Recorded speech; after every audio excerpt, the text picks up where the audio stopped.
Muito bom dia. Bom dia a todos. Obrigada pela presença. Meu nome é Ana Carla Fonseca, também conhecida por Cainha. Essa meia voz que me resta, espero que sobreviva até o final do dia, mas é o suficiente para dizer, para dar as boas-vindas, agradecer a presença de todos. Junto com o Alejandro Castanhé, aquele rapaz alto, eu sou sócia da Garimpo de Soluções, que é uma empresa que trabalha especificamente com economia criativa e cidades, e a gente fez a concepção e a curadoria deste projeto. São 11 encontros do Diálogo Startupeiros até o final do ano, sempre com uma temática diferente. Este é o segundo encontro. E a gente tem um carinho muito, muito especial para essa temática, pela importância que ela tem. A gente fica, durante semanas, meses, pesquisando todas as startups de fora, as daqui, porque a gente só tem a chance de trazer uma daqui e uma de algum outro canto do mundo. E tem um prazer incrível em ter esses rapazes aqui com a gente, para apresentarem duas soluções que nos cativaram profundamente, que a gente acha que são de grande impacto. Então, eu vou já aproveitar e chamar os meninos para cá, que eles entrem, por favor, ao palco juntos, e vou lendo o pequeno currículo para vocês entenderem por que nós ficamos fascinados, para trazê-los aqui para a Arena de Economia Criativa, justamente para ser um espaço de debate, de reflexão, de inspiração. Pedro Guimarães, que vai falar para a gente da Hands Free, Instituto Hands Free de Tecnologias Assistivas. O Pedro, enfim, executivo com mais de 40 anos de experiência em várias empresas nacionais e internacionais, morou uma década em Washington, para o BID, trabalhou na Xerox, enfim, nós o sequestramos de volta para o Brasil, né, Pedro? E ele se uniu a alguns colegas para justamente trazerem a campo a Hands Free de Recife. Vocês vão ficar encantados pelo potencial que tem de geração de autonomia, né? Mais do que inclusão, a gente fala de autonomia, de dignidade, de respeito. O Rafael Hugo Rodrigues, engenheiro em informática, e analista de sistemas. Ele tem uma história também incrível de uma cidade chamada Jujuy, que, para quem não conhece, fica no norte da Argentina, na fronteira com Bolívia e Chile. E a gente acha uma, não coincidência, mas um diálogo muito interessante entre eles, por trazer o Pedro de Recife, que vem dando um show Recife com o Porto Digital e outras experiências, né, no desenvolvimento de startups. E o caso de Jujuy também vocês vão acompanhar, sair da obviedade de uma Buenos Aires, de uma Córdoba, enfim. Ele vai contar uma história que também é muito cativante, do YouSound, que é o aplicativo que eles criaram para pessoas que têm problemas com audição. E, na mediação, a gente tem o luxo de trazer o André Spínola, que é um amigo de muitíssimos anos. O André tem uma carreira muito bonita, sempre empunhando questões que a gente reconhece como de ponta em uma instituição da importância do SEBRAE. Muito antes das pessoas começarem a falar de startups, etc., o André já estava lá. Não, mas olha as startups, não, mas os negócios digitais. Então, ele é um precursor desse debate, conhece profundamente o assunto, a ponto de hoje ele coordenar uma equipe no SEBRAE Nacional, em Brasília, voltada a novos negócios digitais, que pretende ser uma próxima revolução para as pequenas e médias empresas aí para frente. Então, André, eu digo que os nossos mediadores não são mediadores, são provocadores, né? E a ideia é justamente essa, a gente fazer muitas provocações junto com vocês.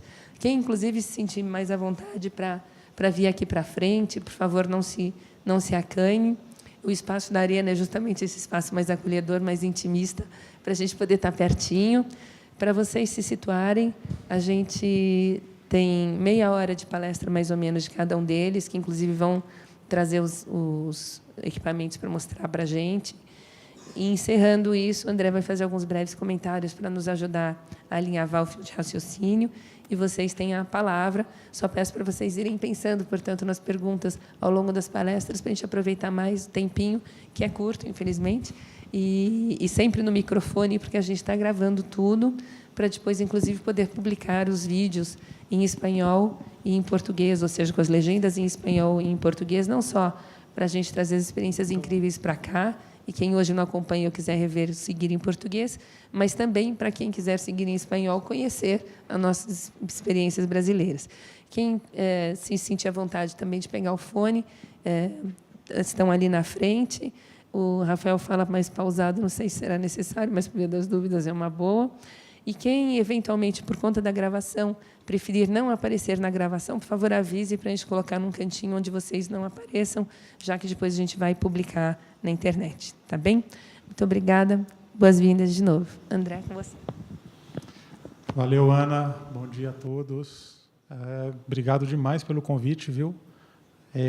Falar de estar aqui trocando essa ideia sobre negócios de impacto social, startups de impacto social, tecnologia de impacto social que resolvem a vida de gente que está precisando de bastante ajuda, é sempre lindo, é sempre fantástico.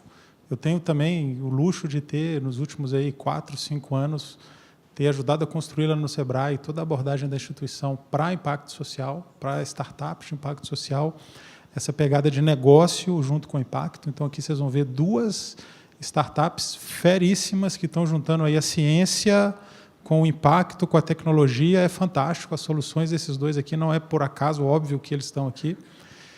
E aí a gente vai começar com o Pedro, mas a Ana me pediu para ser um provocador para eles. Mas vocês já vão se preparando que eu vou provocar todo mundo. O que não pode acontecer é chegar no final aqui, a gente não fazer um debate legal. A gente vai ter perdido uma oportunidade importante aqui de trocar uma ideia. Então, vocês vão pensando que eu vou sair botando o microfone aí para rodar, para a gente ter um papo bacana aqui depois da fala deles, tá? Vocês já vão se preparando.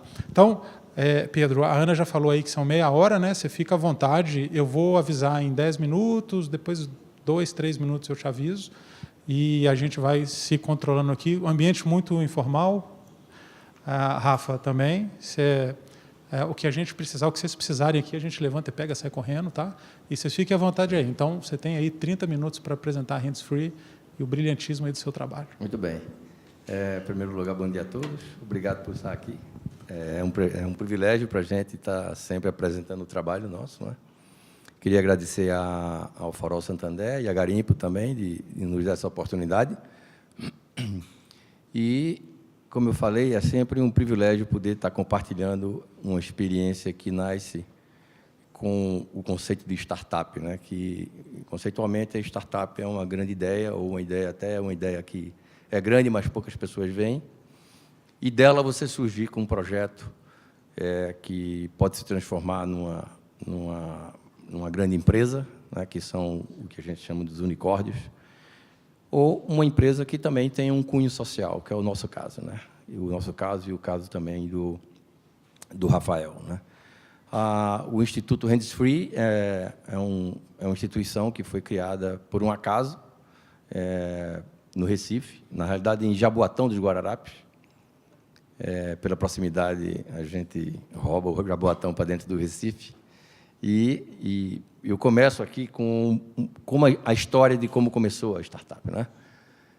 Então, é o seguinte, o fundador do Instituto, ele teve um coquetel, né, do casamento de um amigo, e, durante o coquetel, ele se sentou do lado de um tetraplégico, de uma pessoa, inclusive uma pessoa graduada, que é procurador do Tribunal de Contas da União, um senhor chamado Sérgio Caribé, que mora em Brasília, e ele ficou extremamente incomodado com aquilo, porque ele nunca, jamais tinha sido exposto a uma situação dessas, né? Até porque a gente não é muito mal educado nesse sentido, né, de lidar com uma pessoa que tem deficiência, que tem problema de acessibilidade. É o incomum para a gente, né? Os excluídos somos nós, do mundo deles. E ele, tão incomodado, ele perguntou, olha, desculpa, mas eu estou extremamente incomodado, porque eu nunca lidei com ninguém deficiente. E ele estava com um copo aqui, um acopladorzinho, um copo seco, com canudo na boca, e ele disse, então, por favor, comece enchendo meu copo de uísque aqui, porque não teve até agora um que teve pena de mim, eu estou chupando gelo faz meia hora. Então, com isso, quebrou o gelo, né? E o Sérgio Caribé, vocês estão vendo aí, que é o da direita, o Sérgio Maimone é o nosso fundador, que é um empresário na área de tecnologia e marketing, e ficaram super amigos. A partir daí, ele começou a perguntar. Ele disse, olha, quando você chega em casa, o que é que você faz? Eu abro a porta.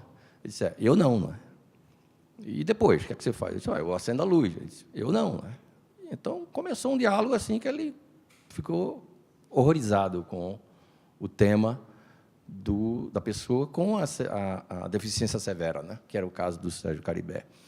E ele colocou como assim missão de vida fazer alguma coisa a respeito, já que ele era da área de tecnologia.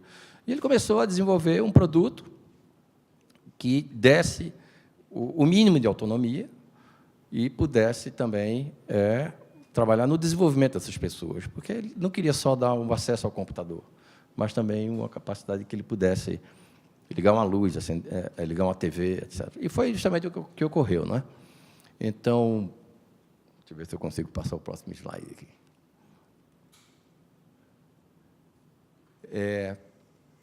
À medida que ele foi conversando e foi entendendo do problema, ele foi mergulhando no universo. E o universo que nós temos hoje, gente, é o seguinte: é 1 bilhão de pessoas com deficiência no mundo, segundo a ONU, não é? Você tem... isso representa 15% da população mundial. Uma pessoa em cada 7 tem deficiência. Nós temos 45 milhões, segundo o censo do IBGE, com pessoas declaradamente deficientes. Isso não quer dizer diagnosticadamente que pessoas que têm deficiência usam óculos pode declarar que é deficiente. Mas, sim, a gente tem um universo de 7 milhões de pessoas, das quais 4 ou 4,5 são de deficiência severa. E em torno de 5% dessas crianças não completam o ensino fundamental. Então, esse é um universo que a gente tem trabalhado hoje. O equipamento, hoje, que nós temos, é um equipamento já que tem um formato já industrializado. Ele tem um módulo que põe na cabeça. Que é isso aqui, ó. Tá? Isso aqui é um clicador, que eu clico com a boca. Eu ia demonstrar, mas, infelizmente, o monitor não consegue mostrar a tela da TV. Tem um módulo que se conecta no computador, via uma porta USB, ou num tablet, ou num celular Android, com um conector, né? Com um conversor aqui. Isso para acessar o computador. Então, além disso, ele disse, não quero só dar acesso ao computador. Obviamente, dando acesso ao computador, você tem aí os pilares, que a gente chama de pilares da inclusão, que você vai para a educação, trabalho, saúde, lazer. Mas eu quero dar um pouco de autonomia para ele. Então, ele desenvolveu um módulo de luz, não é, que está ali. Você tira a luz, põe aqui e substitui a luz por esse módulo. Ele fala via rádio com o módulo central. Então, eu acendo a luz, só com o movimento da cabeça e clicando com a boca. Você tem o segundo módulo, que é o módulo de controle remoto da TV, que você liga a TV, desliga, muda de canal, volume, e qualquer dispositivo que tenha um controle remoto, que você grava aqui os controles do dispositivo que você quer usar. Pode ser um estéreo, pode ser até um ar-condicionado. E o terceiro módulo é um módulo de tomadas, porque uma das coisas que nos ocorreu é que, como a primeira pesquisa de campo que nós fizemos foi no Recife, você não sabe o que é o Recife em janeiro, à 13h, entendeu? Então, todo mundo pediu para ligar um ventilador na pesquisa, né? Então, a pesquisa que a gente respondeu foi, se você tivesse um eletrodoméstico que quisesse controlar dentro de casa, eles disseram, pode ser um ventilador? Eu disse, pode. Então, a gente colocou a tomada, porque na tomada você liga o ventilador ligado, pode pôr um abajur, pode ter um carregador de celular. Então, você também consegue controlar tanto o módulo de tomada, o controle remoto da TV, como a lâmpada, com o módulo central, que é via rádio, né, remotamente. Um modelo inicial, você tem só uma lâmpada e só uma TV. Como é uma startup, a gente já está no 5º ano de vida, né? Então, pode ser que no futuro, por uma questão de desenvolvimento da própria tecnologia, a gente possa adicionar mais recursos, né? E aí eu queria passar um vídeo para vocês da primeira grande satisfação que tivemos, né? Foi uma pessoa que é nosso ídolo, né? Que conseguiu apreciar o produto e passou a usar, né? Então, se eu puder passar o primeiro vídeo aí. Esse produto, hoje, ele já está nesse formato, mas nós ficamos em torno de 1 ano e meio, quase 2 anos fazendo com a impressora 3D. Então, tinha uma produção muito limitada, mas a gente conseguia produzir, né, e tínhamos até em torno de 15 a 20 usuários hoje. Alguns deles que compraram o equipamento e outros que a gente colocou, doou como piloto, até mesmo como uma pessoa que pudesse nos ajudar a divulgar o produto. Aparelho Não está passando. Você estava falando dos primeiros 15, 20 usuários. Hoje são esses? Isso. E o custo para eles, como é que tem sido? O desembolso, o subsídio? Não, o produto, nós não tínhamos como modelo de negócio atingir o usuário final. Muito embora, à medida que a gente foi entendendo como o mercado se comporta, a gente abriu a possibilidade do indivíduo comprar. Até porque tem boa parte desse universo que tem condições de comprar, né? Obviamente, quando a empresa tem cunho social, a gente foca no universo que tem menos recursos. Mas o indivíduo pode entrar no site hoje e comprar, adquirir, ele vai pagar 24 parcelas, em torno de R$ 90, se for só o mouse, e se for o kit completo, eu acho que são 24 de R$ 250, alguma coisa desse tipo, entendeu? Mas é um produto que o posicionamento dele de mercado é justamente para atingir a concorrência em peso, porque a concorrência é um produto sueco, que o início começa em R$ 20 mil, e eles concorrem naqueles usuários que não podem nem mexer a cabeça, que eles mexem só o olho, que eles fazem o rastreamento do olho, né, que é uma empresa sueca. Então, a gente, em termos de negócio, está bem posicionado quanto à possibilidade de aquisição, né? Tá. Quer seguir? Vamos ver aqui se eu... Bom, qual que é praticamente a proposta de valor de um produto como esse, não é? A gente, ao longo do desenvolvimento, tentou meio que entender como é que o negócio deveria se posicionar, né? E você tem que estudar o mercado, quem é teu cliente, quem é teu concorrente, o que realmente você resolve. Porque no mundo da startup existe um scriptzinho que você segue para você chegar e dar o teu pitch, né? Que é assim, o que você o que você resolve, não é? Qual é o teu mercado e o que é que você tem para oferecer para o teu investidor. Seriam as grandes 4 perguntas, assim, vai. A proposta de valor nossa, ela identificou que a inclusão ela tem 4 pilares, né, hoje, principais, né? A autonomia, que você tem como exemplo, né, o acesso ao computador, ligar a luz, ligar a TV, ligar um ventilador. E aí eu queria passar o videozinho aí da Laís Souza, que é a nossa madrinha, que ela tem um produto nosso. E, inclusive, ela está usando no celular dela, né? Então, ela conseguiu passar e-mail, essas coisas. Então, hoje ela opera com hands-free. A segunda área, que é a área da educação, que é assim, o cidadão, uma hora, quando ele tem a tetraplegia, que ele nasce com ela, a família cresce com ele, a família se desenvolve junto com ele. Mas, quando é acidente, é assim, uma noite você está aqui e amanhã você está em cima de uma cama. A única coisa que você quer é se matar. Desculpe, mas é isso que a gente escutou, entendeu? E, num determinado momento, quando passa o pior da crise, você começa a entender que pode ter um mundo aí de acessibilidade e de recursos que vai te devolver a vontade de viver. Vê que coisa interessante. Então, com um equipamento desse, você pode voltar a estudar. Então, nós temos 2 grandes cases, na realidade 3. Um é a Uninassal, a Universidade Maurício de Nassau, que é do grupo Ser Educacional, é muito forte no Norte e Nordeste. Eles criaram um programa chamado EAD Social.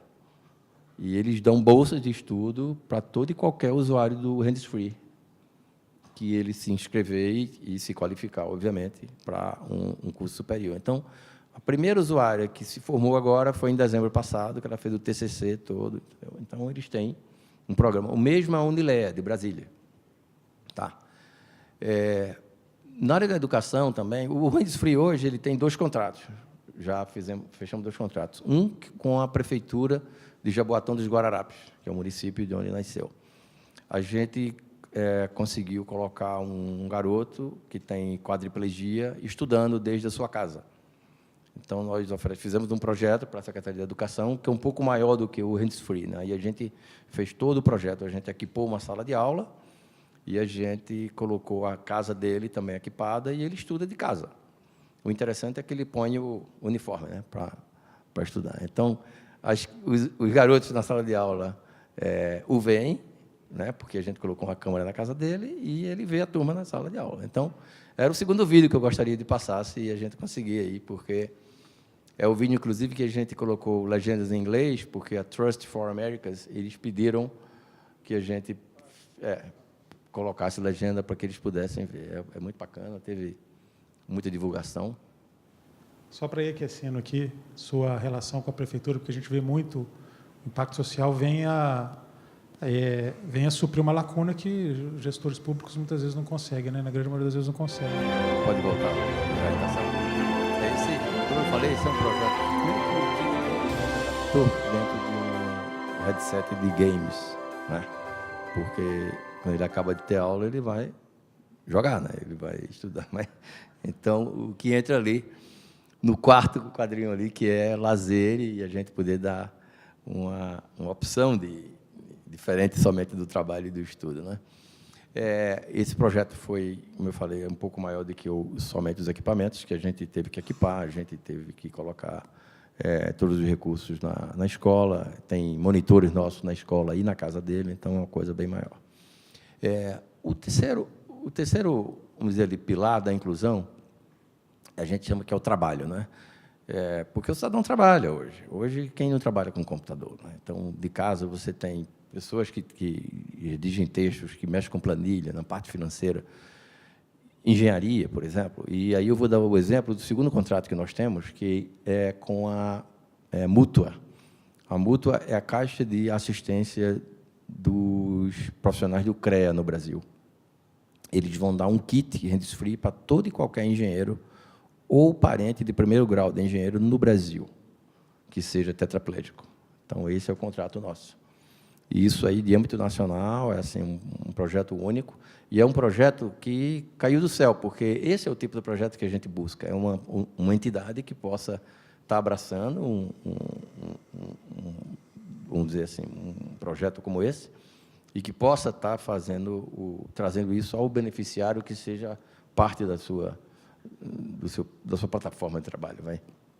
Então, e o terceiro projeto que estão aí iniciando, estão aí no comecinho, a Natura está contratando um tetraplégico e está usando também, junto com o Hands-Free, fazendo o início de um projeto que ela possa estar disseminando em todo o Brasil, né? Isso, não sei se vocês sabem, mas a Natura talvez seja a empresa que tem maior cota de deficientes no Brasil. Aqui no centro de distribuição dela, ela tem em torno de 9%. Quando o governo pede em torno de 2, ou 3, ou 4, eles têm 9% só no CDC. Então, assim, é um índice altíssimo, é uma empresa extremamente sensível a essa área. O quarto pilar, que seria o lazer, aí eu até dei o exemplo do Andrezinho, né, que quando ele para de estudar, ele vai para ele para frente e começa a jogar, e realmente é uma coisa que dá muita satisfação para a gente. Bom, acho que com isso eu cubro um pouco aí do que é o trabalho do Hands-Free. Nós tivemos aí o privilégio também de ter tido alguns prêmios, um deles foi, inclusive, do Creative Business Cup, ali em novembro de 2017, nós fomos representar o Brasil, nós fomos o campeão no Brasil desse prêmio, né?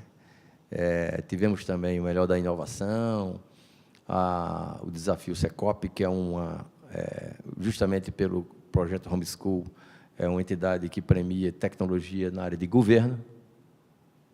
E um dos primeiros, que foi o Social Good Brasil, que é uma entidade, inclusive, ligada à Fundação Bill e Melinda Gates, eles aqui aceleraram o Hands-Free justamente naquele modelo de startup, né? Durante 4 meses, nós tivemos assessoria no Social Good, em Santa Catarina, justamente na área de marketing, na área de produto, na área de organização interna, de mercado, concorrência. Isso foi muito bacana, porque forçou o Instituto a fazer a pesquisa de campo. Foi quando a gente identificou que um ventilador faz uma grande diferença na casa dessas pessoas, né? Então, e aqui eu fecho com algumas perguntas que normalmente você faz para as startups, né? Ou seja, como é que você vai crescer, quem é teu cliente, o que é que você resolve, qual é o teu mercado, qual é a tua concorrência, qual é o teu diferencial. Então, eu deixo até aqui para o André aí, para não roubar aí a parte dele, coisas que a gente pode estar provocando e respondendo, tá? Muito bem. Quer fechar passando o vídeo da Laís Souza? Que Opa, ficou para trás? se Vamos puder. tentar? Vamos lá. Não é muito grande, mas... Mais um vídeo aí. Nosso DJ. Um aparelho que é da Hands Free, tá? Ele é um fone, eu consigo conectar ele aqui no meu celular e fica como se fosse um mouse, tá vendo? Aí essa coisinha aqui que tá aqui na minha boca é o botão de clique para entrar, para ter o acesso ao aplicativo. Vai na minha boca, Bel? Bom, então, por exemplo, vou mandar um e-mail para a minha galeria, escolhi uma foto, essa veia.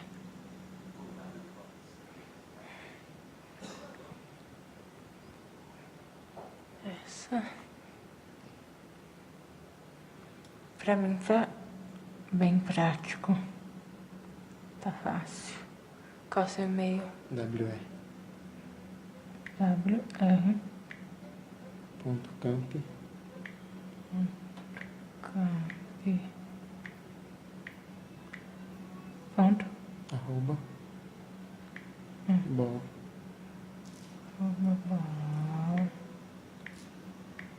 Ponto com. Sem BR? Ponto BR.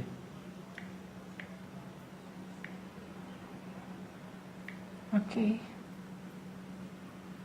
Muito fácil. Bom, é isso. Primeiro teste com hands free no celular. Obrigada, galera. Obrigada mesmo. Pronto, agora está completo. Show de bola. Pedro, obrigado, pessoal. Obrigado a vocês. Show. Agora nós vamos com o Rafa aqui. O Rafa é da Argentina, como a Ana já apresentou. Então, quem quiser usar o fone aí, vamos dar um minutinho. Quem não tiver, está ali atrás. E aí, Rafa, 30 minutos, ok? Está bien. E no hay aí, problema. muito informalmente aqui.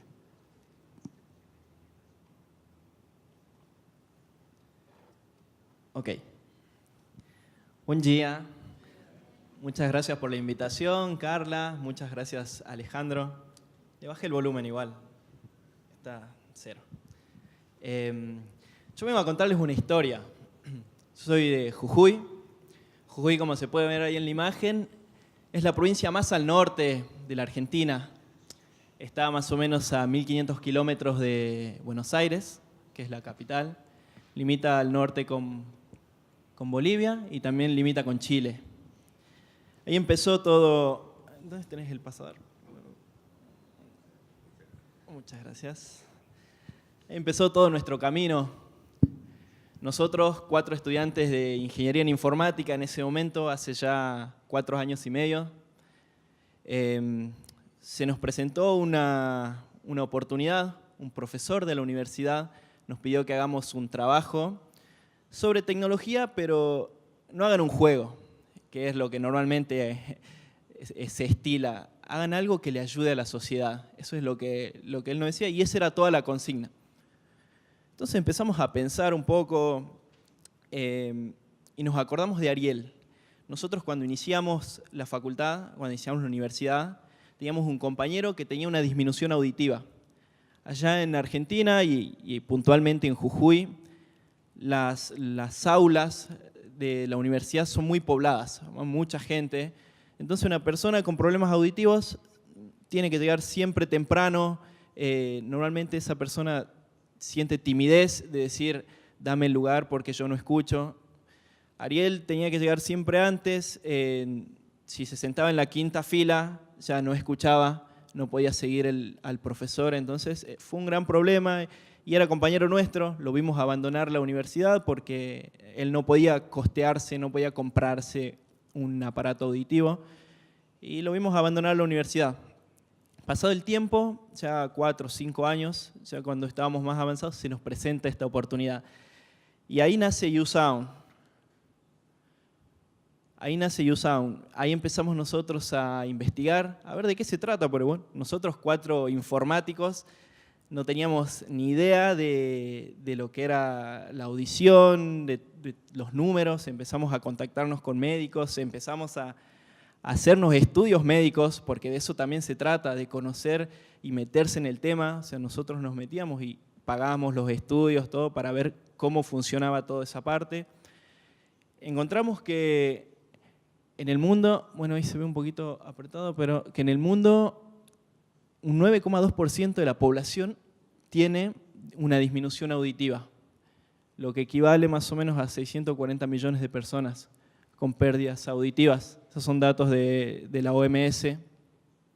Y solamente el 3% de las personas puede acceder a un audífono, o sea, un aparato auditivo.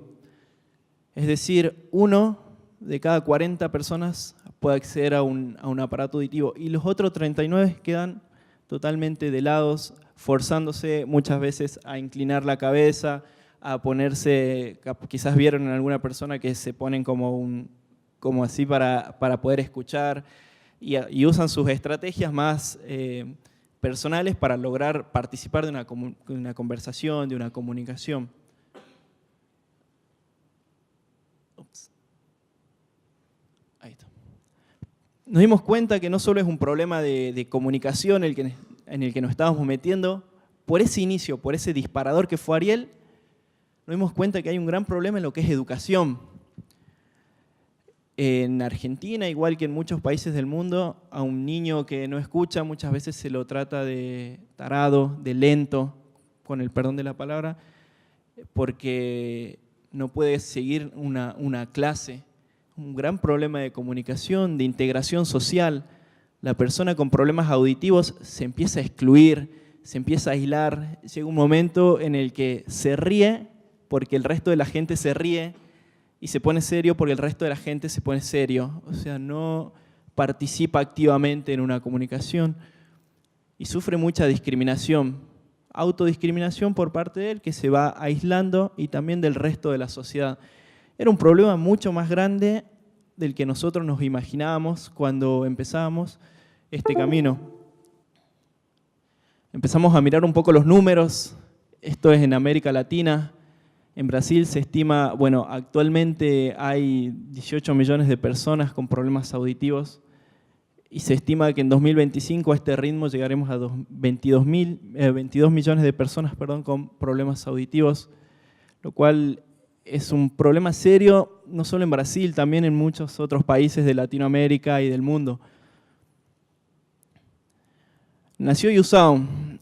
YouSound, ¿qué es? Es un aplicativo, es una aplicación de celulares, al igual que WhatsApp, que Facebook, que uno se lo descarga directamente desde el Play Store, desde el App Store de iOS, se lo descarga y hace que el celular se comporte como un aparato auditivo. Básicamente, ¿cómo funciona YouSound? YouSound empieza con un test auditivo, una prueba de audición. Es similar, si alguien se hizo alguna vez, a una audiometría médica, donde se emiten una serie de tonos y la persona va presionando la pantalla a medida que los va escuchando. Estos tonos, estos sonidos van aumentando la intensidad, entonces cuando toca es porque ahí es cuando empieza a escuchar la persona y se va detectando su umbral auditivo.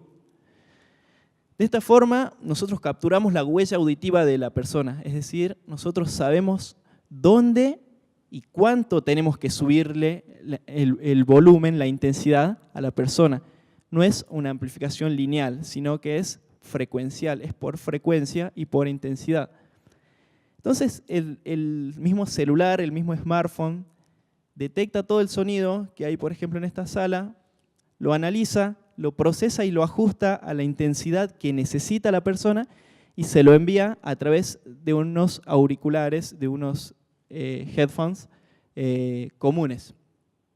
De esta forma, la persona puede participar de una clase, puede participar de una reunión, puede participar, bueno, escuchar la radio, escuchar la televisión, en pocos minutos, uno de los grandes problemas que nosotros nos fuimos aprendiendo, se da mucho en la Argentina, la gente que no puede pagarse un audífono, a veces a través del gobierno lo tiene que esperar y pasan 6 meses, pasan 9 meses esperándolo, porque es toda una burocracia y toda una logística para traer los audífonos, los aparatos auditivos desde Dinamarca, desde Alemania, hasta que le llegan a la persona. Nos encontramos con muchos abuelos, mucha gente anciana que muere antes de poder escuchar a sus nietos.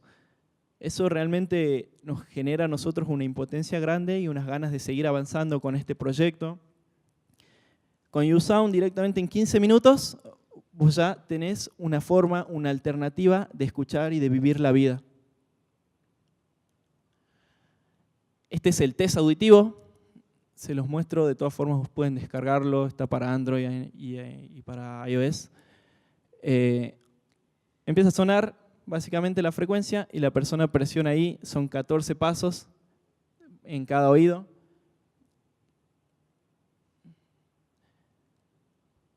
Nosotros cuando nos metimos en este proceso, aprendimos que tenemos básicamente dos ejes. Uno es el costo del producto y otro es la capacidad para ajustar, o sea, la personalización de las frecuencias.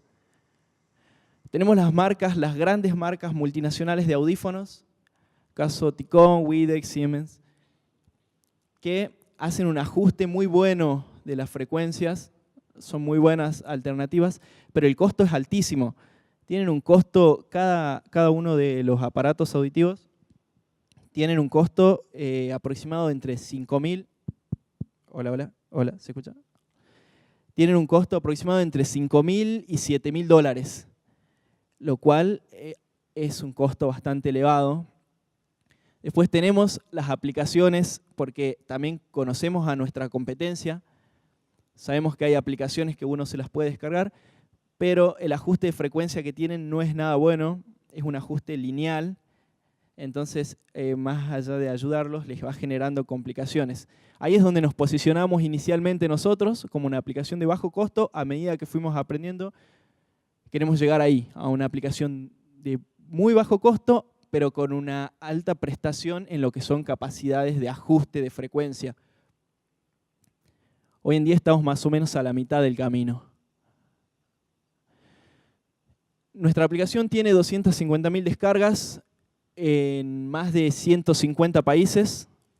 Ahí más o menos está la distribución porcentual de las descargas. Y tenemos 13.000 usuarios activos semanales, es decir, al menos 13.000 personas lo usan 4 horas por semana para diferentes actividades. También fue un proceso de aprender. Mucha gente, nosotros por ejemplo no lo habíamos diseñado para escuchar la televisión. Mucha gente nos mandaba mensajes y nos decía, esto le está ayudando a mi abuelo a escuchar la televisión, a escuchar las noticias, a escuchar la radio, y nos empezó a generar a nosotros mismos sorpresa y empezamos a trabajar sobre cada uno de esos puntos. Fue un camino largo hasta ahora. Nosotros, como les contaba, iniciamos 4 personas, 4 estudiantes en ese momento de ingeniería informática, hoy ya los 4 recibidos, y elegimos un camino. Esa fue nuestra primera opción, digamos, o nuestra primera elección. Nosotros elegimos un camino, el camino de ayudar usando la tecnología. Me acuerdo ahora, y contándoles ya algo personal, mi papá, mi mamá, nos decían, hacé tu currículum y presentalo en el Estado. Basta de esa locura que están llevando. En el Estado hay trabajo, allá en Jujuy y en general en toda la Argentina. Normalmente un ingeniero sale de la universidad y se mete a trabajar en el Estado, porque es la única alternativa. Y nosotros elegimos otro camino, un camino diferente, por ahí un poco más loco, pero que nos genera mucho más satisfacción. Hoy en día somos 15 personas las que trabajamos en YouSound. El segundo punto que marcamos en YouSound es trabajar duro. En 2012, cuando estábamos iniciando, trabajamos en una habitación de uno de de mis socios hoy en día, de 3 metros por 3 metros. Estaba su cama, tenía una pequeña cocina, él alquilaba, él es de La Quiaca. La Quiaca es límite con Bolivia, límite con Bolivia. Se había ido a San Salvador, que es la capital, y trabajamos ahí los 4 todos apretados, y así empezó YouSound, así empezó esto. Después dijimos, no, ya en 2013, si nosotros queremos hacer algo serio, tenemos que empezar a trabajar en serio.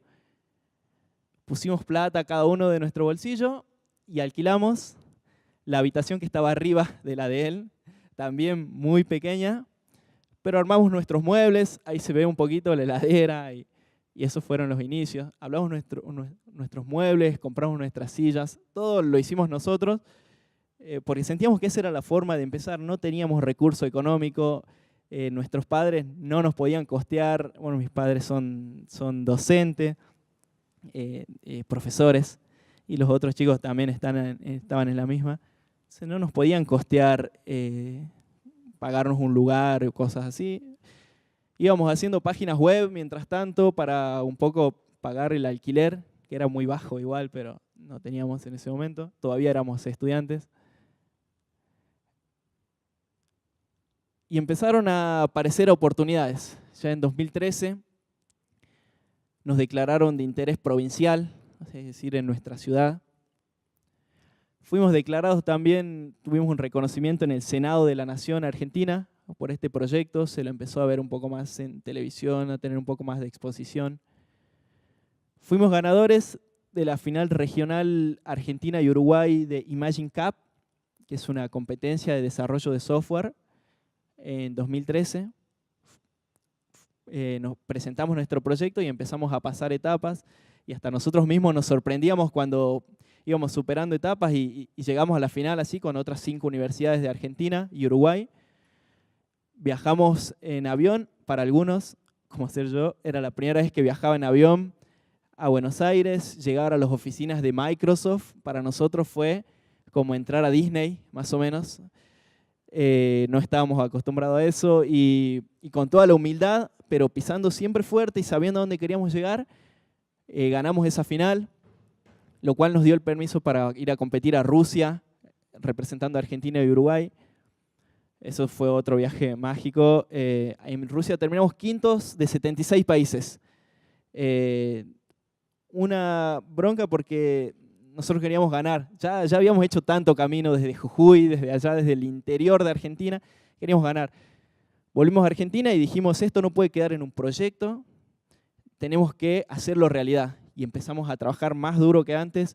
Fuimos invertidos por Guaira, de Telefónica, y empezó el camino más serio. Bueno, ahí estamos en Dubái, algunas cosas que... eso eran algunos de los chicos de la competencia. En Rusia fuimos reconocidos por la Embajada de Estados Unidos en Argentina, tuvimos reconocimientos del Banco Interamericano de Desarrollo, fuimos nombrados como una de las mejores innovaciones 2014 por el Instituto Tecnológico de Massachusetts. Estuvimos acelerados en Mass Challenge, una aceleradora en Boston. Fuimos reconocidos por Harvard, hicimos la presentación en Harvard. Me acuerdo que uno de mis compañeros le decía siempre a la madre, mamá, voy a estar en Harvard un día. Y después el que fue a representarnos nos mandaba fotos de Harvard. Mamá, mirá, estoy en Harvard, estoy presentando en Harvard. La verdad que son cosas que por ahí nosotros desde allá no nos imaginábamos ni en sueño. Bueno, ganamos naves, ganamos Imagine Cup, fuimos reconocidos por otras marcas, pero lo más importante de todo es que nosotros no dejamos de trabajar. Estas cosas son reconocimientos, pero paralelamente cada día llegan a nuestra oficina personas con disminuciones auditivas y tenemos nuestro pequeño ejército de gente que prueba el sistema día a día. Hoy en día, bueno, esos son algunos de los integrantes del equipo. Yo soy, en este caso, el responsable de la calidad del sistema. Y otra cosa que nos parece importante contar es que no dejamos, como les decía, de pensar en el usuario. Un sistema, una startup, a medida que va avanzando, se va encontrando nuevos desafíos. Se va encontrando que en algunas personas funciona bien, en otras personas funciona mal, en algunos dispositivos funciona bien, en otros no tan bien. Y encontramos que un gran problema son los auriculares.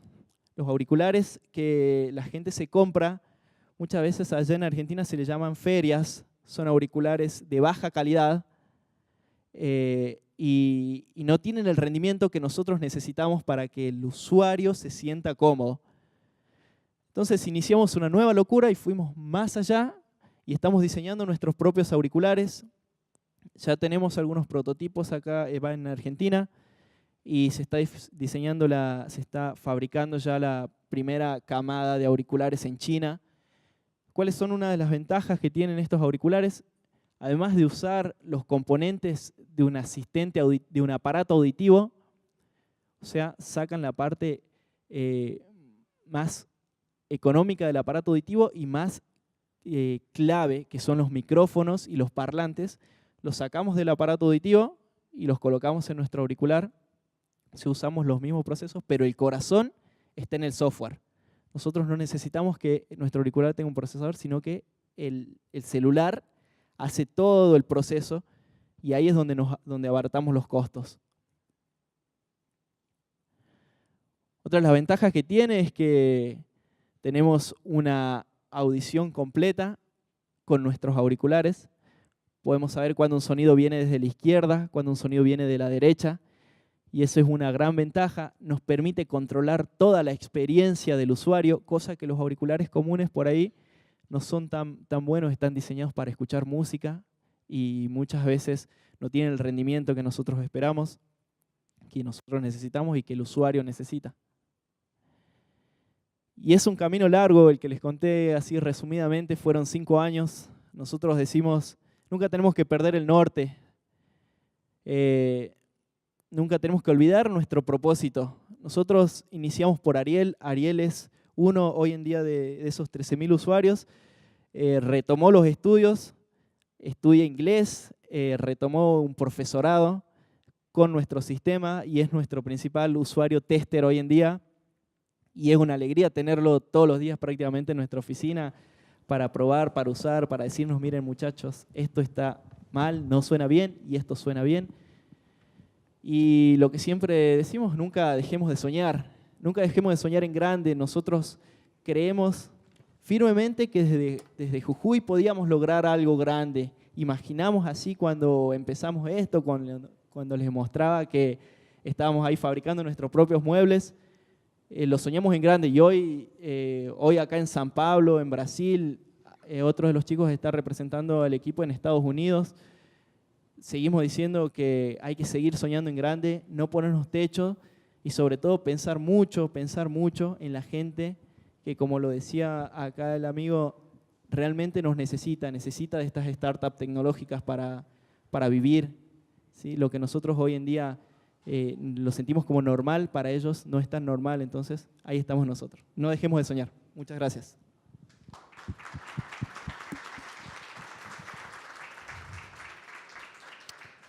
Muito bem, Rafa, valeu, obrigado. Alguém já tem alguma pergunta na ponta da língua aí ou começa aquecendo aqui? Tem aqui? Vamos lá, tem microfone. Vamos aqui, ó. Vem cá. Espera aí.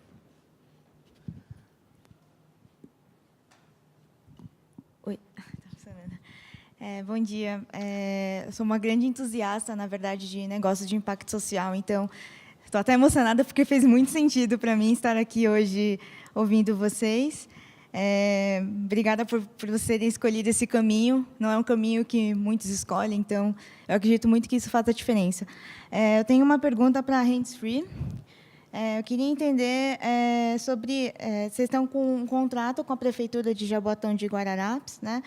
E aí vocês têm um recurso também que pode atender até 20 estudantes. Né? E aí eu queria entender como que é feita a seleção desses estudantes, o que vocês levam em consideração.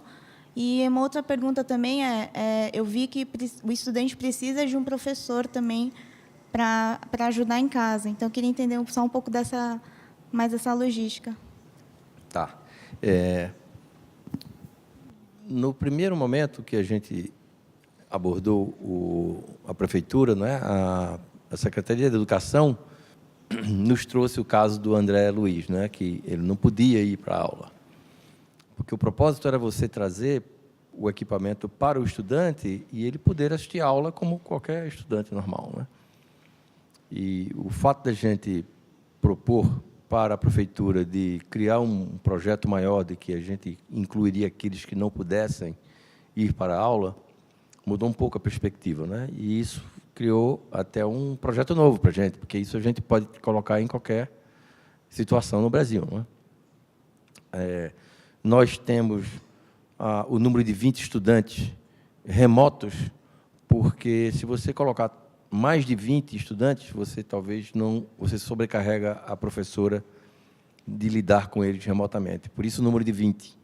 Podemos colocar até 100, mas a gente achou que ao chegar em 20, a gente ia ter que equipar outra sala de aula e outra professora iria interagir com os outros 20, né? Os outros 20 estudantes. Por isso que o número de 20, né? Agora, a identificação, ela é uma pergunta interessante, porque eu já fui em alguns usuários que eles não conseguiam nem morder. Então, os usuários que eu tenho são pessoas que têm distrofia, pessoas que mergulham em água rasa, por exemplo, onde bala são as 4 principais razões, né? Mergulho em água rasa, bala, carro e moto, que causa a tetraplegia, né?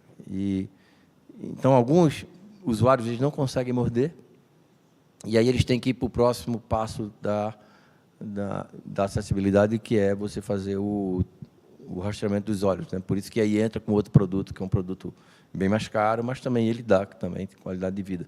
Mas, sim, tem que ter um acompanhamento, alguém que possa estar dando um diagnóstico ou uma visão da qualidade e da capacidade que ele possa estar operando com o equipamento, senão ele não vai conseguir usar. Respondi as tuas perguntas?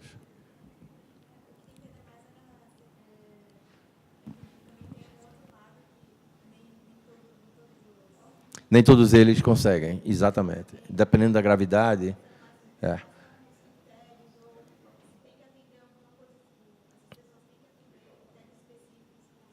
Olha, o critério é o seguinte: se você consegue usar a cabeça, mesmo tetraplégico, ele é um usuário potencial.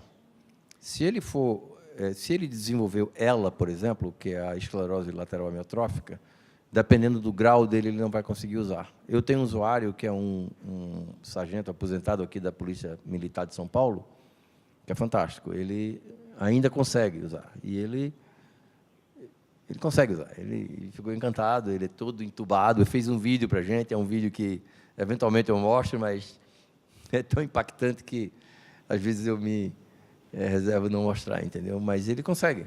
Já outros que eu consegui chegar e fazer um teste, ele não conseguiu morder. Então, existe tanto a nossa percepção de que ele pode usar, como talvez até o médico e a pessoa que faça o acompanhamento possa dizer se ele pode ou não, tá? Você quer perguntar também? Você? Não? Você? Deixa eu só pegar um gancho aqui, aproveitar que ela falou da prefeitura, fazer uma... para fornecer, o que eu tinha começado a perguntar, para fornecer para prefeituras, para governos, né? Tem aquele negocinho chamado licitação.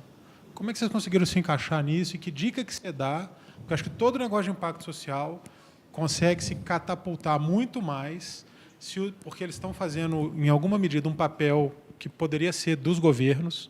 Então, os governos podem vir fazer esse caminho de volta, fomentando os negócios de impacto, alavancando, financiando o serviço depois de desenvolvido. Mas aí vem o diabo da licitação. Como é que vocês conseguiram... Você tem, André, 2 caminhos aí para você fornecer com o suporte público, né, do governo. Um é você desenvolver projetos sociais junto com uma empresa patrocinadora. Então, aí você tem que ser um OCIP, submeter teu projeto para o PRONAS, que é um programa do governo, do Ministério da Saúde, e, uma vez você aprovado, você pega aquele projeto e vai para uma empresa que tenha orçamento social para que possa estar patrocinando. Por quê? Porque vem um detalhe interessante aí. 80% dos patrocínios no Brasil, na área social, são incentivados. O que é isso? Incentivo fiscal. Ele doa, mas ele abate no imposto de renda. Para isso, você tem que ter um projeto social. O segundo, que é direto à tua pergunta, sim, você vai ter que passar por licitação se você não provar que você é o único e que não tem similar nacional, que é o nosso caso. A gente conseguiu uma certidão da a Associação Brasileira de Empresas de Software, que a gente submeteu todo o material técnico e que comprovou que a gente não tem similar nacional. Por quê? Porque nós juntamos a autonomia, a acessibilidade com a automação residencial. Se você tirar a automação residencial, tem outros produtos nacionais que tem uma caneta, tem um chapéu, tem um óculos. Mas, quando a gente juntou a automação residencial, a gente conseguiu a singularidade, né? Ou seja, Legal. outro que não tem similar. Aí a gente vai por inexigibilidade. Inexigibilidade. Por isso que a gente Boa. Vamos ali, eu já te passo aqui, tá? Pedro, eu gostaria de saber como funciona. Primeiro, parabéns aí Obrigado. pelo trabalho. Gostaria de saber como é que funciona essa bolsa que você falou que o usuário pode ter. Como é que funciona isso? Isso é governamental? Isso é Não. alguma entidade? Elas são duas entidades que são privadas, né? A Uninasal, ela é uma entidade privada do grupo Ser Educacional, e, ao se encantar com o projeto, ela criou um EAD social, ou seja, é um programa de ensino à distância, e, se você se qualifica, tem um segundo grau completo, e você passa no vestibular, e você vai ganhar uma bolsa deles. Isso já está vigindo hoje no programa deles, em todo o Nordeste e no Brasil. Ou seja, qualquer pessoa que seja tetraplégica que se qualifique, e ela vai e ela é usuária do Hands Free, ela ganha bolsa. Tanto da Unilea como da Uninasal. Mas são projetos privados que a própria universidade implantou como um projeto social deles, tá? Inclusive, a Mara Gabrilli, ela foi para o Recife para lançar esse projeto lá. É um projeto muito bacana deles também. Bacana, obrigado. Antes de te passar aqui, deixa eu levantar uma bola aqui para o Rafael. A gente conversou ontem à noite, estava jantando, e aí eu fiz uma pergunta que é muito comum aqui no Brasil, para quem está tentando desenvolver tecnologia, startupeiros aí, que não estão nos grandes eixos, né? O grande São Paulo é esmagador, e aí você tem grandes polos interessantes, Recife, Porto Alegre, Florianópolis é um monstro. Então, normalmente, eles vêm de lá. Você está lá no Acre, desenvolvendo um negócio legal para performar, para encaixar no mercado, para avançar, tem que migrar. Eu queria que o Rafael contasse aqui por que eles não saíram de Jujuy, que é 1.500 quilômetros de Buenos Aires, com todas as dificuldades que eles têm. Tem a ver um pouco, né, com o final da apresentação dele, mas eu queria que ele contasse para vocês aqui por que eles não pensaram nisso ainda. Ou, quer dizer, pelo contrário, né, pensaram, e qual que foi a decisão deles.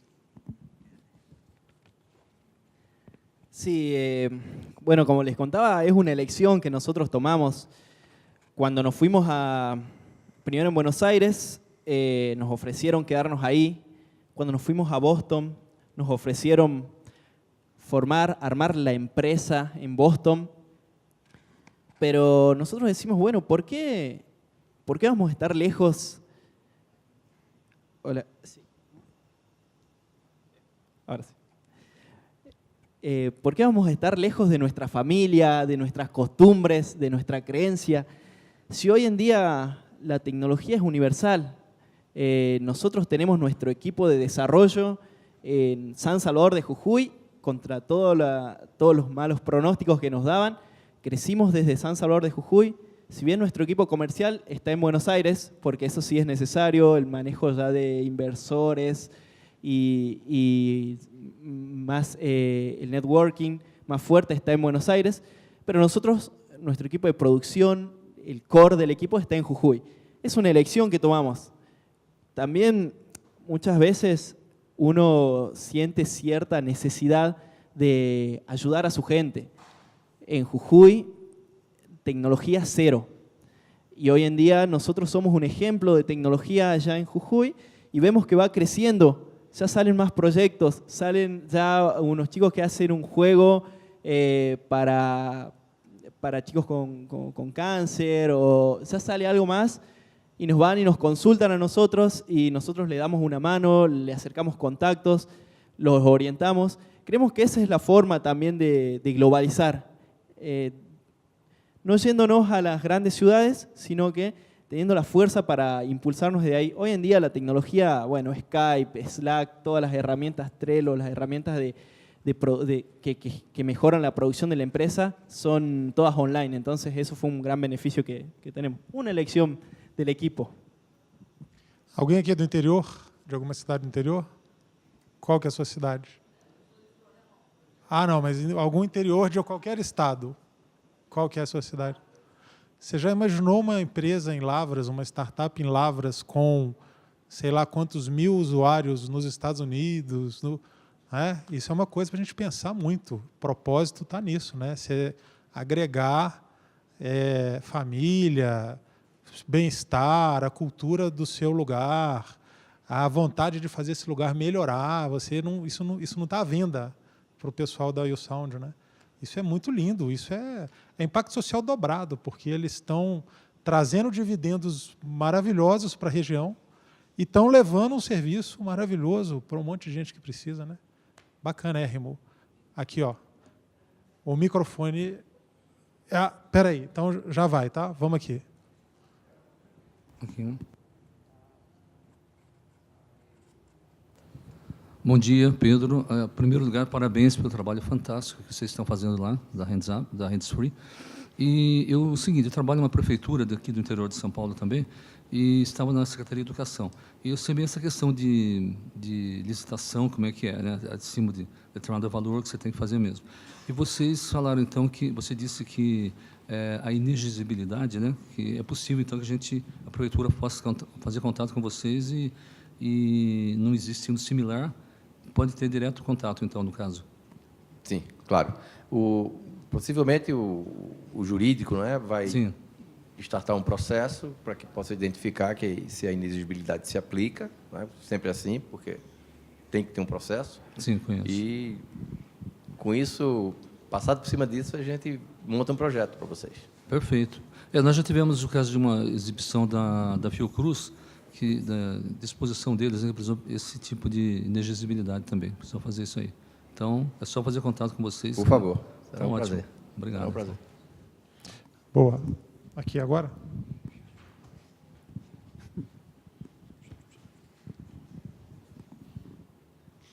Bom dia. Assim, primeiramente, parabéns. Acho que é obrigatório, né? Todo mundo dá, porque são 2 projetos sensacionais. Meu nome é Arthur Brito, eu sou pernambucano, moro em São Paulo, sou médico residente aqui. Queria fazer uma pergunta para o Pedro, mas fazer uma consideração para o Rafael, dizer que é uma pena que a gente não tenha, de fato, uma integração maior entre a área médica e a área de tecnologia, porque a maioria dos médicos é analfabeto digital e muitas das pessoas que trabalham com tecnologia têm muita dificuldade também de ter melhores informações médicas para desenvolver produtos que mudariam, talvez com baixo custo, teriam um altíssimo impacto social. Realmente, isso é uma pena. E, Pedro, eu queria fazer uma pergunta que, na verdade, se desdobra em 2, porque, como todo bom brasileiro, eu vi que todas as perguntas aqui foram nesse sentido. A gente se sente muito angustiado com como vai ser a colocação em prática dessas propostas em ampla escala, principalmente porque a gente sabe que os lugares que têm mais recursos e mais tecnologia já têm mais facilidade de colocar em prática, enquanto as maiores carências estão justamente em outros lugares e não nesses, né? Fazendo um cálculo rápido pelo que você falou, Recife, eu não sei se você sabe, mas a Prefeitura do Recife gasta em torno de R$500 por mês por aluno, normal, na rede básica. Isso já contando o custo do professor, merenda, tudo mais. E por esse contrato que fizeram com o Jaboatão, daria em torno de R$2.000 por mês por aluno, o que é um custo baixo, se você pensar, mas numa política em larga escala, eu não sei como isso seria colocado em prática sem ter realmente uma decisão de fazer isso, né? Então, eu queria saber como é que vocês encaram isso, assim, como é que vocês vendem isso para as prefeituras, vendem no bom sentido, né? E, em segundo lugar, eu queria saber como é que vocês encaram o avanço da tecnologia, que pode baratear muito esses custos de vocês, porque um aplicativo pode substituir todos os... Visto que outros projetos do Recife, por exemplo, eu não sei se você lembra, uns 10 anos atrás surgiu um projeto para cegos, que A pessoa colocava uma braceleta em cada pulso e ela dirigia a pessoa nas ruas, e com o avanço absurdo do Google Maps e tal, esse projeto, ao invés de ir para frente, ele morreu, entendeu? Então, como é que vocês encaram essas duas coisas, basicamente? Assim? A relação com o poder público para chegar nos lugares onde as empresas privadas não estão, e o avanço da tecnologia no sentido de amplificar o projeto e não de impedir que ele cresça. Tá. A primeira parte do poder público, eu até peço desculpa que eu não respondi a tua pergunta sobre o fato dele ter que ter um professor, não é? Hoje, eu acredito que é lei, cada pessoa que tem uma deficiência que tem que estar em casa, ela tem que ter um cuidador, uma pessoa que acompanhe. Isso elimina a exigência disso, tá? Porque ele tem a capacidade de fazer o desenvolvimento sozinho. Então, esse custo ele cai do cuidador. Tanto é que tem uma empresa aqui em São Paulo, que é a AME, que tem mais de 600 cuidadores em casas de pessoas que não podem ir para a escola. O segundo aqui, o nosso projeto, como ele foi o primeiro, tem uma componente grande aí de desenvolvimento de software, porque a plataforma que o estudante tem em casa, a gente teve que desenvolver, dentro do Moodle, um módulo que faz a interação dele com a professora, que ele pode levantar a mão, vai fazer uma pergunta, ou então, se ele estiver fazendo arruaça, a professora pode botar ele mute, entendeu? Então, tem todos uns módulos que a gente teve que desenvolver, que tem um custo alto aí, que ele disse, não, R$500 mil. Na verdade, não é R$500 mil, são R$500 mil em 18 meses. Você divide isso por 18, dá um custo médio de R$30 mil e pouco, talvez nem isso, por mês. Porque isso também incluía os monitores que estavam na prefeitura e na escola. Mas, se você tira o desenvolvimento e tira a necessidade dos monitores, esse custo vai lá para baixo. Tá? Ou seja, se um determinado prefeitura quiser só o equipamento, a gente tem condições de, na escala, dar um desconto, talvez até de mais de 50%. Por exemplo, a gente tem 3 projetos aqui em São Paulo que estão para tomar vida, né? Porque só recentemente a gente conseguiu cadastrar o Instituto na Bolsa de Compras, Eletrônica de Compras do Estado, que é a BEC, que é um processo que, se você conseguir se cadastrar, você vamos dizer assim, você ganha visibilidade e ganha uma aprovação para poder vender para o Estado. Então, a gente tem no Centro Paula Souza, que tem uma atuação magnífica, que a Alessandra Ribeiro, que é a pessoa que está à frente, é super parceira nossa. A gente tem 2 alunos com eles, um na FATEC e outro na ETEC, uma menina e um menino, que eles estudam com o Hands Free hoje. E a ideia é que a gente possa estar... Eles têm 600 unidades no Estado. Se você multiplicar isso por 1.000, são 600 mil alunos. Ou seja, se você pegar um percentual X, aí, o resultado tem uma demanda bastante alta aí. E isso aí, o custo vai lá para baixo. Tá? Então, a gente consegue, na escala, reduzir esse preço bastante aí e ficar, comparativamente aí com a concorrência, aí, numa posição bastante razoável, entendeu? A segunda pergunta é que você tem razão. À medida que a gente vai avançando, como que a gente pode identificar que recurso tecnológico vai fazer que uma pessoa que só mexe os olhos ou mexe a cabeça possa fazer alguma coisa na vida, né? Hoje, a gente acha que os componentes vão diminuir. Por exemplo, a gente quer se livrar de fio. Isso aqui, imagina como era antes. Isso tudo impresso em impressora 3D, entendeu? Para eu fazer uma apresentação dessa, tem que ter um ajudante aqui, entendeu? Hoje, não. Hoje, para a gente, é bem mais tranquilo. Então, o próximo passo aqui é se livrar dos fios, talvez se livrar disso aqui e botar num celular, entendeu? Então, a gente tem uma equipe só que faz a parte de desenvolvimento, de pesquisa, lá em Recife, né? E você tem razão, ou seja, temos que estar atento para ver se esse projeto não morre. Mas, até agora, a gente não conseguiu descobrir que coisa substituiria algo como esse, né? Respondi a sua pergunta? Obrigado. Muito bem. Espera aí, vamos pegar... Primeiro tem ela aqui. Eu quero só... Hã? Tá, pois não, eu tenho uma perguntinha para ele aqui, porque eu não entendi. Essa pergunta também era dirigida para Rafael, então podia complementar. Ah, perfeito, Rafael. Você quer comentar essa pergunta? Ele falou, eu acho, deixa eu pegar, refazer o gancho aqui os médicos totalmente afastados, né, do desenvolvimento. Isso não é só médico, não, é advogado, é arquiteto, é engenheiro. A tecnologia a gente usa nas nossas vidas pessoais. Vida é só uma, né? Mas a gente ali no nosso relacionamento pessoal, a gente usa tudo. Usa Uber, usa iFood, Facebook. E o que a gente vê lá muito no Sebrae é isso. A pessoa em casa, usuária, bastante assim, recorrente de tecnologia. A hora que ela empreende, bate meio que um retardo aí. Que ela, não, estou com medo, será? Que não sei o quê. E aí é muito conservadora no uso de tecnologias, né? Isso no uso básico. Esse processo de desenvolvimento, a gente está desenvolvendo lá uma solução agora lá no núcleo onde eu trabalho, que está dependendo muito dos empreendedores testarem com a gente, arriscarem um tiquezinho assim que envolve a maquininha de cartão de crédito. Nossa, que luta que é para convencer o cidadão que não tem uma maquininha ainda, 2018, 70% dos empreendedores não tem maquininha de cartão, por N fatores. Então, a gente defende que é um item de competitividade. Você está deixando de vender, por mais que o juro seja escorchante, ou o banco possa cobrar tarifas melhores e tal, beleza. Mas é um fator de competitividade. E 70% ainda não tem. Então, a gente está tentando trabalhar com esse público, é muito difícil. E aí, médicos, as profissões, né, mais intelectualizadas, é muito mais difícil ainda. Então, ele falou disso, e vocês têm lá investidores que são médicos, vocês estão dentro da universidade, né? Você pode falar um pouco disso. Sí, nosotros, inicialmente, es mucho lo que vos decías. Los médicos no nos abrían la puerta por desconocimiento. No, ese proyecto no va a funcionar nunca. Y nosotros esperando 4 o 5 horas ahí hasta que nos atendían porque necesitábamos de ellos.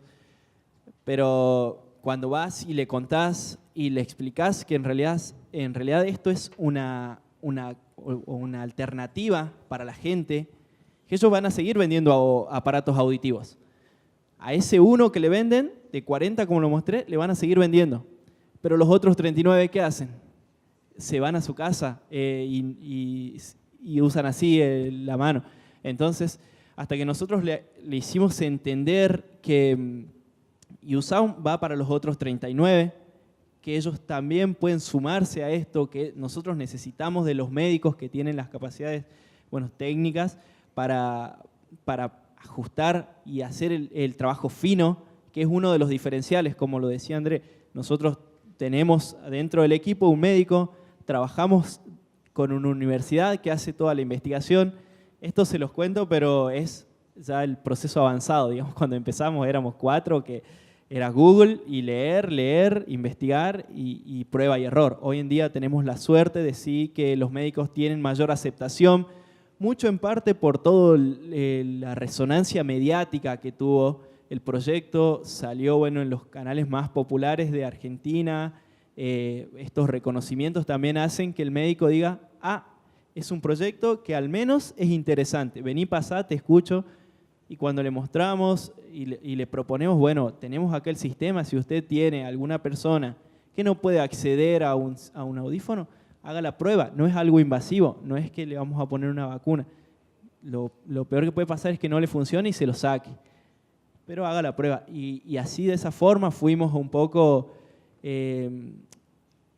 capacitando a los médicos para que ellos también puedan ofrecer esta alternativa. Hoy en día en Jujuy, en Tucumán, en Córdoba, en Buenos Aires, tenemos nuestros partners médicos que ellos lo que hacen es, a la gente que no puede acceder a un audífono o que tiene mucho tiempo de espera, use esto y vaya adaptándose de esta forma. Use YouSound y vaya adaptándose a volver a escuchar.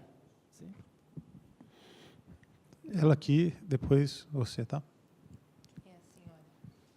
Aqui, ó. Tem um rapaz na fila número 2. Ah, tem? Tá. Bom dia. Parabéns pelas apresentações. Minha pergunta, em especial, é para o Pedro. Eu queria saber se, por acaso, vocês têm a intenção de ampliar o uso do hands-free para pessoas que têm outras patologias, como o AVC, que acaba imobilizando parte do corpo, não totalmente o corpo, né?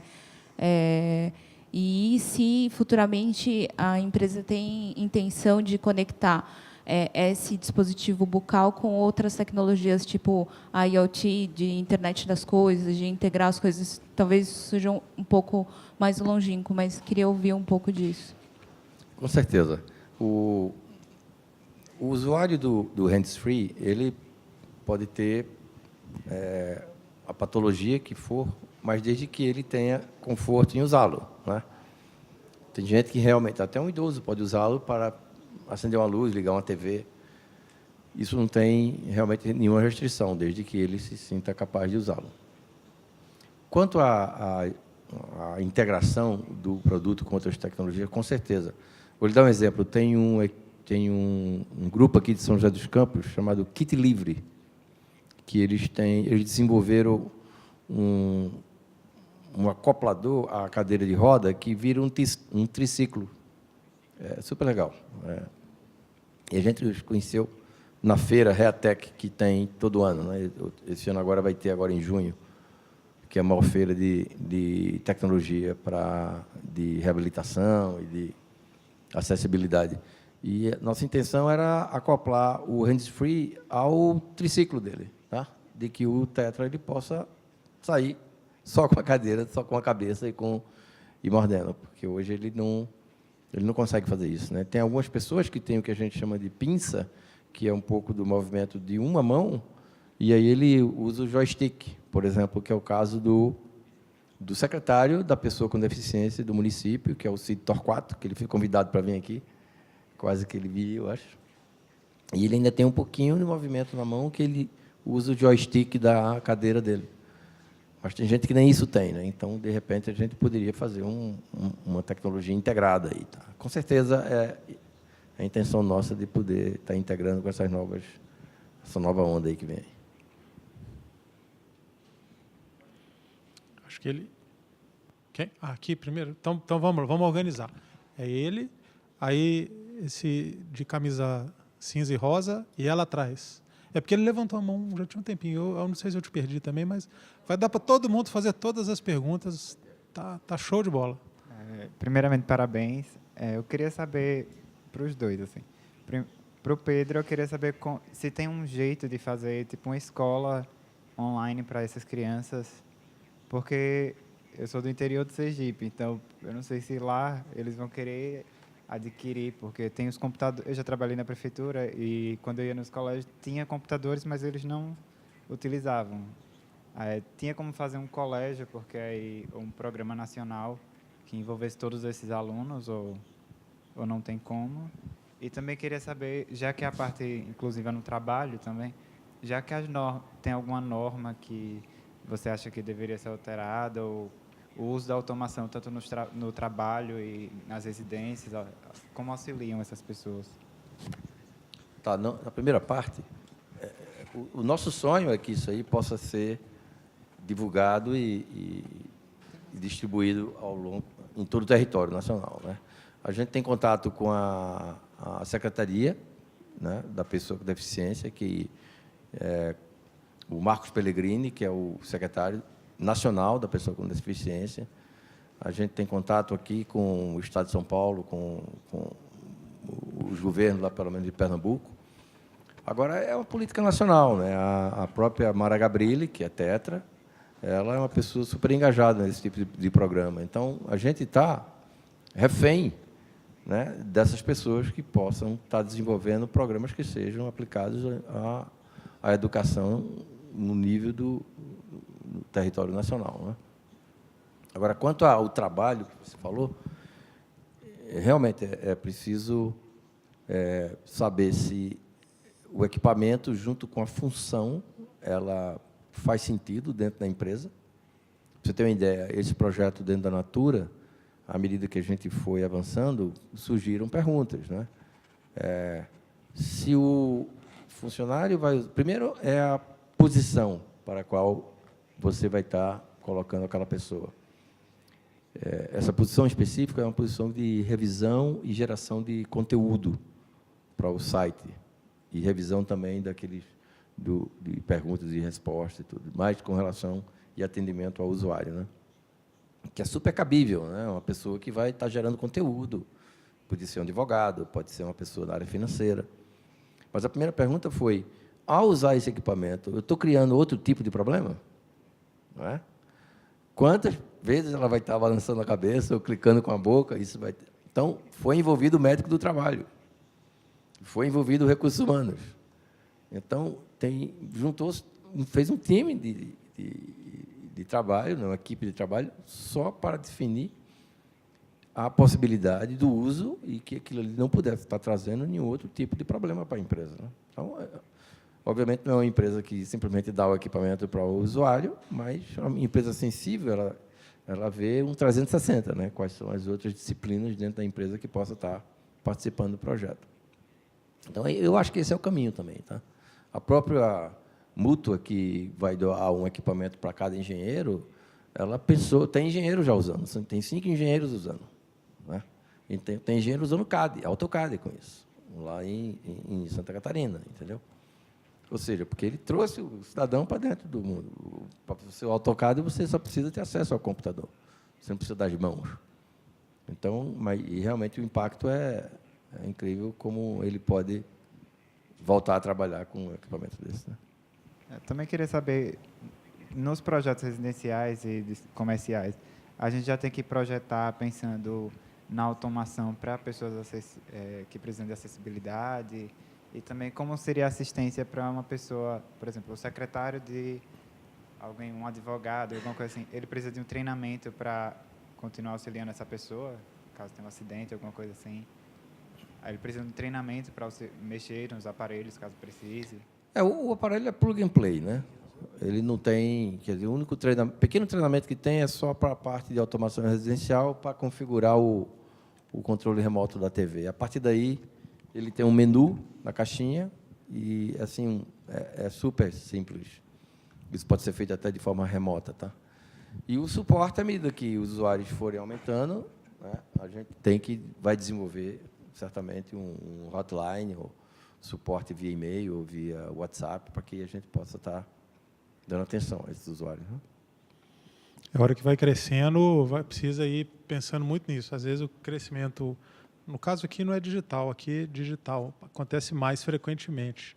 Cresce, dá um boom, dá um crescimento exponencial, vem muitas dores, né, que é o suporte, é o retorno, é os problemas que dão, as trocas, é a manutenção do relacionamento com o cliente a partir dali. Isso aí, e pegando o gancho aqui, ele já falou disso, Pedro falou agora de novo, já tinha falado, foco no usuário. É o que as empresas falam, foco no cliente. Essa palavra cliente é uma palavra meio desgastada. Usuário, foco na pessoa.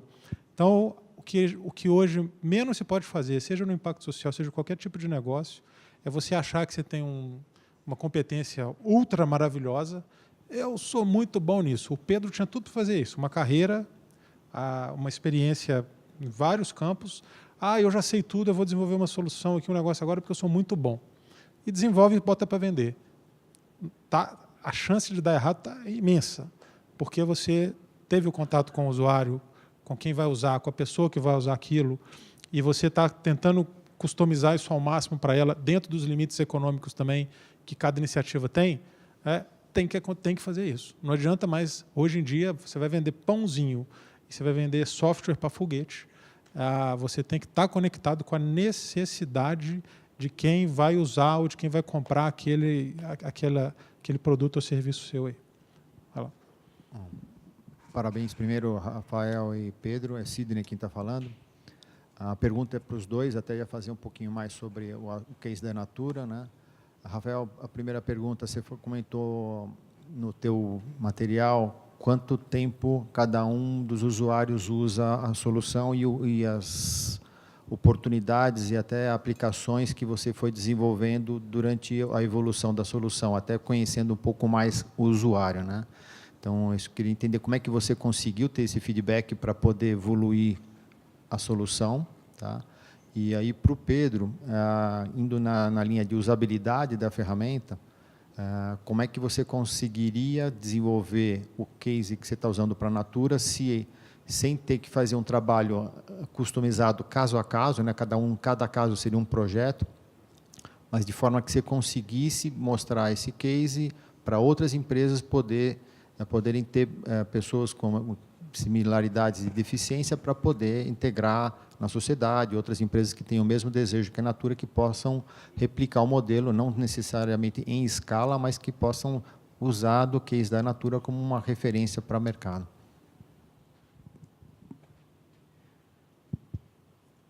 Con respecto al feedback, fue muy importante para nosotros iniciar con Ariel. Él fue nuestro primer beta tester y después recolectamos las bases de datos de hipoacúsicos de Jujuy, que más o menos hay alrededor de 6.000 personas, y empezamos a convocar gente. Empezamos a convocar gente para el primer feedback grande. Trabajamos con focus group, hicimos muchos focus group sobre los sistemas, sobre determinados entornos, porque no es lo mismo que yo escuche acá a que yo escuche en un shopping o que escuche en una plaza. Son diferentes entornos, entonces fuimos probando uno por uno, contabilizando con procesos de prueba bien detallados, y así fueron nuestros primeros feedback.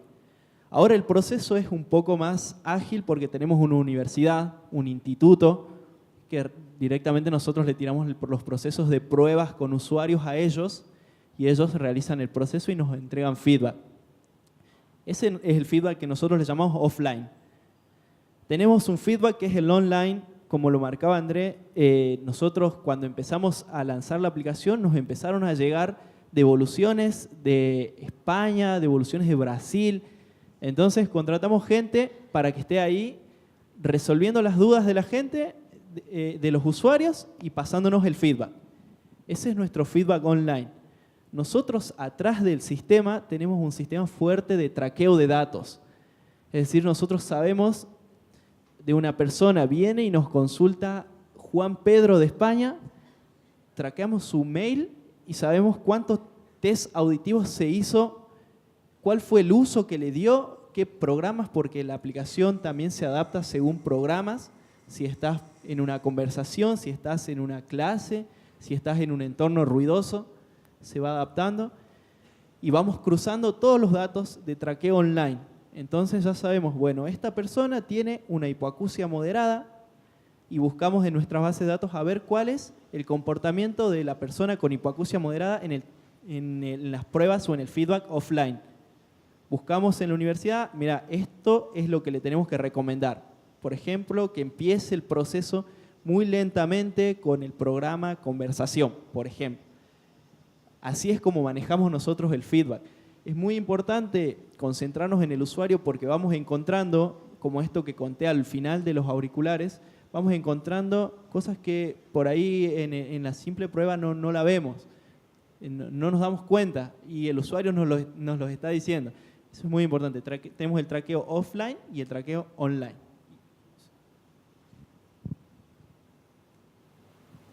Sidney, o trabalho que a gente está fazendo com a Natura é o primeiro, não é? E a gente vê que, à medida que a gente desenvolve trabalhos, mesmo com a Secretaria de Jaboatão, é um aprendizado. A gente pretende não desenvolver ou duplicar o esforço ao trazer para outras empresas. Eu tenho certeza que a sensibilidade e a importância que a Natura dá a esse tipo de atividade, ela jamais vai se negar a fazer com que a gente traga essa experiência para outras empresas, né? Então, por exemplo, o fato de eles terem criado um grupo de trabalho para fazer um estudo quanto ao impacto, isso aí é um aprendizado que a gente vai trazer para outras empresas. E, salvo a proteção da marca, que às vezes algumas empresas têm a preocupação de usar, ou seja, você vê, eu não tive o mínimo pudor de usar o nome da Natura aqui, porque é um projeto de uma magnitude, né, tão grande e de impacto tão grande que eu tenho certeza que nenhuma empresa se sentiria intimidada ou se recusaria a divulgar o projeto que está fazendo em prol de uma comunidade tão sacrificada, né? Então, a gente quer juntar esforços junto com cada empresa e trazer um pouco do que aprendeu para o mercado, né? Então, que seja numa Ernst Young, numa IBM, ou numa grande empresa, eu acho que isso aí vai ser mais aprendizado, né, que a gente vai trazer junto que qualquer outra coisa. A Prefeitura de Jaboatão começou um processo legal, né, com vocês. Tem lá um aluno, é só o André, né? Só que agora é que começa, porque é o seguinte, o custo para ter mais 19 no mesmo processo agora cai muito, né? Porque o grosso já foi. O custo do kit aqui. Quantos e quantos jovens, crianças nessa mesma condição estão lá em Jaboatão sem estar em sala de aula nenhuma? Já nasceram, ou então, por questões de desconhecimento, falta de conhecimento da família, aconteceu o acidente e não dá para o meu filho ter aula, está em escola, ele vai ficar aqui mesmo, agora é isso aqui o resto da vida. Então, vem um trabalho de assistência social, de prospecção, que é aquela coisa do aprimoramento, que vem muito, a gestão pública tem que estar muito ligada no 360 graus da iniciativa. Porque pode ser também que alguém veja a matéria e fale, vou lá agora, porque agora eu sei que tem, mas isso é menos, né? A prefeitura tem que sair e cumprir o seu papel, fazer, né, e amplificar esse negócio. Eu tenho certeza que a Natura vai fazer. Veja a diferença empresa-governo. A Natura, a partir daí, ela vai ter lá uma metodologia para trabalho de tetraplégicos e tal, e, cara, no próximo que entrar, já vai ser meio que piloto automático, e outro. A prefeitura precisa fazer a mesma coisa, né? Deve ter. Jaboatão é cidade grande, eu conheço, é cidade colada, e está colada em Recife, né? Podia, às vezes, até trabalhar consorciado ali, para que Recife também pudesse fazer a mesma coisa, já usando essa redução de custo que o desenvolvimento que vocês fizeram para Jaboatão proporcionou, né? Com certeza. Você. Obrigada. Para não fugir, parabéns. De verdade, como disse alguém ali ou aqui, é emocionante, é muito lindo. Obrigada e parabéns. Mas eu tenho uma pergunta para cada um, então, mas é rápido. Você comentou no final da apresentação, você falou do desafio do negócio, aquele último slide que você passou. Isso.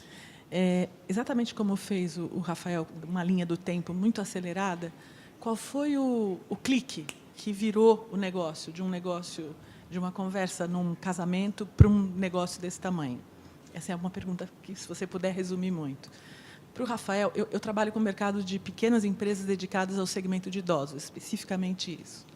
Então, para o Rafael, eu queria saber como é que você rompe essa barreira. É uma tecnologia e eu imagino que um percentual alto do seu cliente é o idoso. Como é que ele usa isso, né? Como é que você rompe a barreira da tecnologia na mão de uns 70, 60, 80, 90 mais e 100 mais, que outro dia eu fui numa palestra, tinham 2 100 mais de idade. Por último, como é que, se é que tem, algumas iniciativas que eu acompanho pelo Sebrae, porque também já fui consultora de lá, que podem acelerar esses negócios que estão nessa fase inicial, se você puder comentar rapidamente. Obrigada, viu? Pô, ganhei uma pergunta também. Ó. Vamos lá. Quer começar?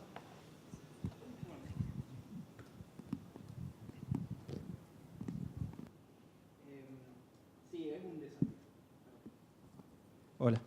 Fue un desafío grande, es un desafío grande, los ancianos, la tecnología.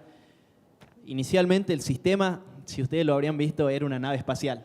Básicamente eran muchos botones, muchas perillas. Con el tiempo nos fuimos dando cuenta que nuestro usuario más fuerte es el anciano y simplificamos al máximo, y pusimos mucho esfuerzo en lo que es UX, experiencia de usuario, enfocada a un usuario adulto. Eso es clave y hoy en día incluso está iterando, está mejorando todavía aún más con el feedback de mucha gente anciana. La principal forma que tenemos de que la gente se adapte es mostrándole cuál es el uso o la funcionalidad principal que le puede dar. Si yo a un anciano hoy en día le digo, bueno, usé Skype y nada más, él no lo va a usar. Pero si le digo, usé Skype para hablar con tu nieto, que está en España, que está en Portugal, él le ve el uso, le ve el interés y le despierta interés por aprender. Incluso muchas veces nos llevamos sorpresa con gente que llegaba a nuestra oficina y decía, yo ya sé manejarlo, déjame, yo lo manejo, pero no sé calibrarlo, por ejemplo.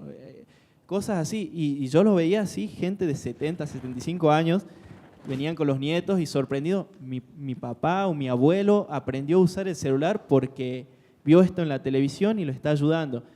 Yo creo que ahí está la clave. Muchas veces nosotros tenemos un poco un prejuicio para los ancianos, porque obviamente no son millennials ni están metidos en las tecnologías, pero cuando les mostramos el beneficio que pueden tener, es cuando ellos hacen ahí el clic y empiezan a aprender. Eso es como un poco más del lado del usuario, pero nosotros desde nuestro lado lo que le ponemos es mucha experiencia de usuario, UX, pruebas y error, pruebas y error. Esto se puede, esto no se puede.